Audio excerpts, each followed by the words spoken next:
You're controlling a gate, you need the digital ins and the digital outs, and there wasn't enough on the base radio. So if on the new site, the radio from the level transmitter at the southeast corner is the top radio. The bottom radio is the base unit to communicate with the new gate. This is the expansion module for the extra I/O. Okay, so if you have a radio fault out, you don't have to replace this. This can go on anyone, but when you replace either the sending or receiving base unit, you have to replace it on both ends. Okay. Now the way the Ohma gate is functioning is, from the screen and from what you guys see, is identical to the way it's always been. If you want to do it locally, you have to get a remote at the RP1, and then you can control it manually from this side. The only difference on the Ohma gates is the old sites, when you sent a signal to open the gate, it was a 4 to 20 milliamp signal for position. Now you're entering a position and it's being controlled digitally, so it's a on-off command to open, start, and stop that gate. That's the only difference, other than what you guys know from all the other, 17, 18 sites. So there's no 4 to 20? There's a 4 to 20 coming back for position, that is it. But there's no 4 to 20 going in. It's actually the top. On the third row there, you see those two relays there? The top two relays? Actually, I think it's the second two on this one. One's for the open command, one's for the close command, so the card will close and open the contacts for open and close. The stop command for that is wired through the other side of the contact on those relays. So if you're not giving a signal, the stop command is always being sent out. If you're giving a signal either open or closed, the relay opens and breaks the stop signal and sends the open or close signal. So there's no 4 to 20 on this new style gate you have. And that's the way it'll be at Brooks, Turner 234, and Lower Day. That's the new way they work. Route 12 of 67. And on the first page, basically what the first page is, it's just the power distribution for the 120 side of the power. The left side is blank because it's just supply power. And on the right, you have the 120 turning into your 24-volt power. And the wires are all numbered and tagged in the control panel. So now the second page, on the left-hand side, is the actual radio. Okay. The top module, where it says main radio, that's from rung 205 to 211. That's the main radio. That's the base module. And that's the one, if you change it either here or at the valve, you have to change both ends of it. The one below is the expansion module, and depending on the card position, there's a little on rung 20 or 213. We've already showed you what the setting is for that card. It's 1 on this side. And on the right hand side, there's a this right here is all inside that panel at the gate. And on the right hand side is the wiring for that open close command, starting at rung 233 to 237. And you see how we have the open command is CR 208 CR, and the close command is 210 CR. And then the stop is just wired through the normally closed contacts of each of those relays. So when one opens, it kills the stop command, and when you take away the open or close command, the stop signal is always sent out there. Correct. I don't know if you remember, guys, when you do the Ohma gates manually and you push the start, it'll go all the way till it opens unless you get the stop. So if we're sending a signal and you send open, it'll go all the way open, no matter what, if you're trying to tell it to go to position, until you hit a stop. So that's what that's all about. Now the next page, number 10, is that panel out at the gate. And the top rail is just your power distribution. And then on the left-hand side, we have your fusing for your power, and then the radios. Number 64 bubble is the base radio. Number 65 is the digital I/O expansion module, and then the rest are just the I/O points for the gate controls. Where do you get the power for that? They have a power source out there. Oh. Yeah, I think it came across the street. Yeah, it was from across the street. So somehow they ran it over there, and the gate, gate has think they're 480, might be 240. So there's some power over there. They actually have a distribution panel up there, right on the left-hand side. When we go over there, you'll see it. Okay, and on sheet 11 is basically the loop of the gate, the loop diagrams for the gate, and it didn't all fit on page 11, so it carried over to 12. On the left-hand side, you have the left-hand side is the actual gate side of it. So this is the stuff in the control panel at the gate, and everything is clearly marked on here of what goes where. And then the right side is this control panel's end of the loop. And then the last page, page 12, is just the finishing of the expansion module, because I couldn't fit it all on the same page. And for these, you get all the same signals that you did, except for the 420s not being sent out as a digital to open and close. Everything else, you still have your fault, you still have your open position, your closed position, your 4 to 20 position. All the other signals are the same as they've always been.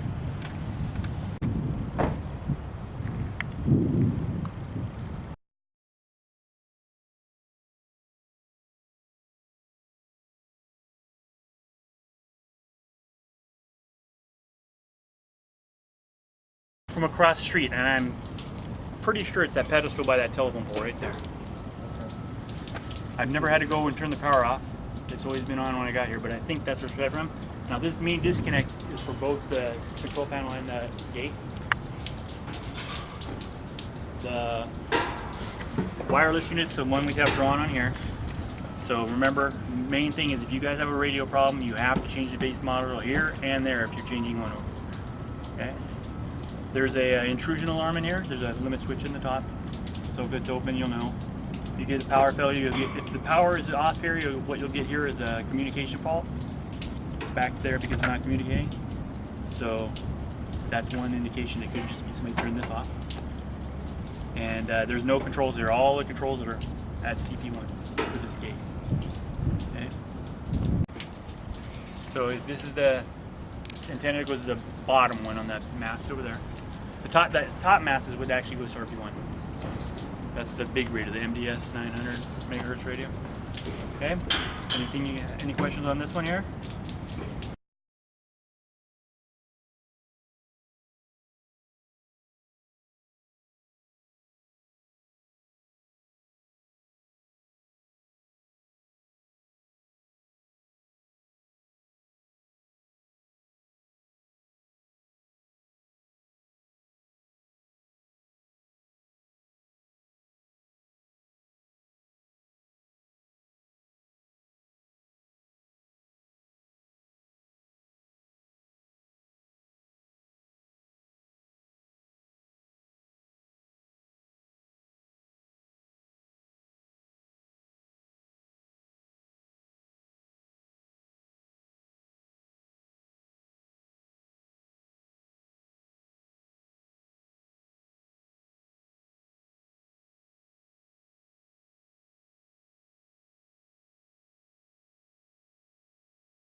Transmitter 0306.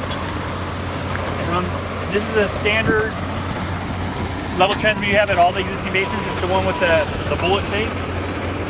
Has the capillary tube for the atmospheric pressure that goes all the way down there. You have the dead skin in here. When it turns pink, you need to replace it. Because if any water gets in that capillary tube, the sensor will not read accurately because it can't get the atmospheric pressure to the water's pressure. The sensor is actually all the way down at the bottom where that very first light is in, by the two poles down there. And it's installed in a perforated rigid conduit like all the other ones. Okay. From here, the signal goes to the second box away. Now that box has always been there, it's just nothing was ever hooked to it. And from that second box, it goes across the street to the control panel. And all it does is measure the level, same as they've always measured. I do know that for startup, the batteries were dead in that solar panel over there. They replaced them, so you can have them for the resolution. That's about it.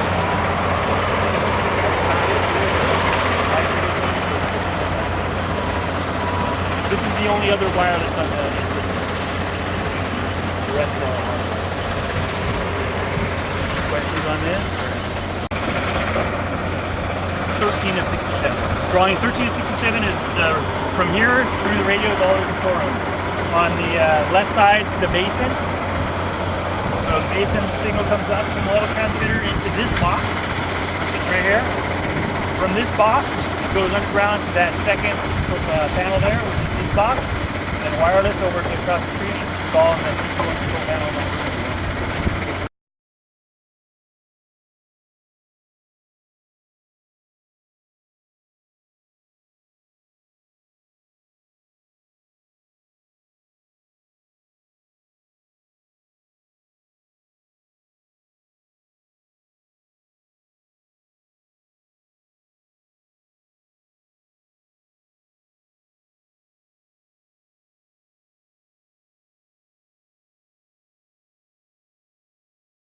This is the addition to lower day. Sheet 14 is where the controls are. This is hardwired. It's not wireless. Same as the Brooks. There's no 4 to 20 for position command, only for position feedback. It works with the relays open, close with the normally closed contact in series for the stop. As far as the SCADA goes, it works just like all the others. If you want to operate it up there, you have to put it in remote at RP1. Then you can operate it from there. Here's the handoff or local switch under that lock there. One word of insight. This box says FCD 0905. This one also says FCD 0905. There's wires for the valve in both of these boxes. That now goes to this box. So these wires were pulled in the original job, what, 3 years ago? And I guess they've changed the spec because the lines in here are direct barrel and here they're in conduit all the way back. So that's the difference between these two. But you will see wires in there for FCD 0905, but they're not being used. Okay, so they're just, what is it tagged at the other end? I believe they pulled them off on the other end. Okay. Because we had to land the ones that's, right. Because these were landed on terminal blocks. They were pulled off, now these are landed on those terminal blocks. But in here, there's still the wires from before. So if you need spares for the levels, you can grab them out of there. They go to the same place. Other than that, it's the same as everything else you have. No, right on the road. It's on a road. See where the washout is? And then the road about 340 there. And it's for those two levels.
Same as the others. This is also no 4 to 20 for command. It's only start, stop for feedback. Still positions 4 to 20. It operates the same way. If you want to use it from that CP1, you have to put RP1 in out of remote, and you can operate it from that CP1. There's 2 different numbers here, 1212 and 1204. I don't know if they're going to change it or when they're going to change it. The reason that is because as the project went on, there was some numbering issues. They changed a bunch of the numbers, so that's why it's 2 different numbers there. But this is for this. So they'll probably come back and spray that one to be 1212. Everything you've always known operates the same. Any questions on this? Same as all the other basins. with the desiccant box. When it turns pink, you have to change the desiccant. Capillary tube gets water in it, ruins the instrument. And the only thing it does is displays back to CP1 and then from CP1 to R1. These are both hardwired. The drawings for these are on your sheets 16 and 17 of 67. Package I gave you. Same setup as before. The left hand side's the field wiring and the right hand side's the CP1 wiring.